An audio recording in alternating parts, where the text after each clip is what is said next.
रक्तबीज एक बहुत शक्तिशाली राक्षस था।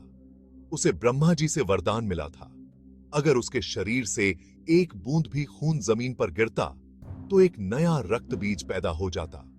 इस वजह से उसे हराना लगभग नामुमकिन था। वो हर जगह आतंक मचा रहा था। देवता भी उससे हार रहे थे। रक्तबीज ने स्वर्ग पर हमला कर दिया। उसने इंद्र और देवताओं को हरा दिया।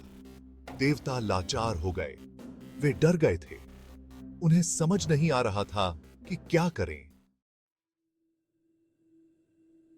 देवता ब्रह्मा जी के पास गए। उन्होंने उनसे मदद मांगी।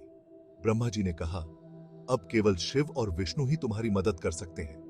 तो देवता शिव और विष्णु के पास गए। उन्होंने दुनिया को बचाने के लिए उनसे विनती की।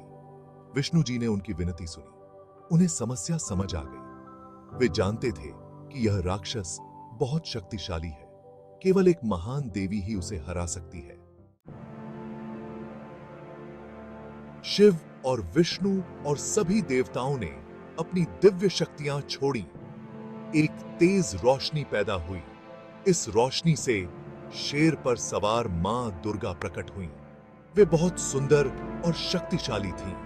वे रक्तबीज से युद्ध करने के लिए तैयार थीं। युद्ध शुरू हो गया। मां दुर्गा बहादुरी से लड़ी, लेकिन जब भी वे रक्तबीज को घायल करतीं, तो उसके खून से और राक्षस पैदा हो जाते।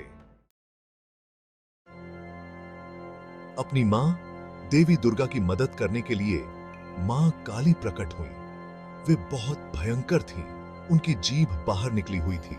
उन्होंने खोपड़ियों की माला पहनी हुई थी। मां काली के पास एक योजना थी। वह रक्तबीज का एक एक बूंद खून पी गई, इससे पहले कि वह जमीन को छू पाता। अपने खून के बिना रक्तबीज कमजोर हो गया। अंत में मां दुर्गा ने अपने त्रिशूल से उसे मार डाला। रक्तबीज के मरने के साथ बाकी राक्षस आसानी से हार गए। देवता बहुत खुश हुए। उन्होंने मां दुर्गा और मां काली पर फूल बरसाए। दुनिया फिर से सुरक्षित हो गई। सबने मां दुर्गा की शक्ति और बुद्धि की प्रशंसा की। उन्होंने उन्हें बचाने के लिए उनका धन्यवाद किया। हम नवरात्रि के दौरान मां दुर्गा की जीत का जश्न मनाते हैं। नवरात्रि के 9 दिन हमें याद दिलाते हैं कि बुराई पर अच्छाई की हमेशा जीत होती है।